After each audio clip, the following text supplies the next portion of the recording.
আমি প্রবাসী বহু লোকরে বলছি, বুকে জড়াইয়া বেটা এমন বিদেশ কইরো না। 16 বছর তুমি বেটা কষ্ট করে বিদেশ করো, তোমার একটা একটা ঘাম, একটা একটা টাকার মধ্যে, রিয়ালের মধ্যে বেটা তার ঘামে ভিজা, তার কষ্টে ভিজা, তার কলিজাটা পানি করে ফেলছে।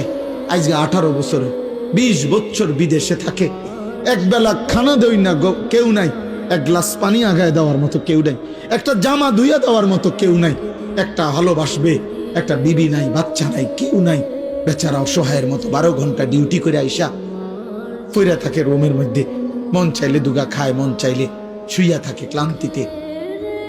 আবার ডিউটির টাইম হয়ে যায়, কে খাইবো কে রাঁধবো?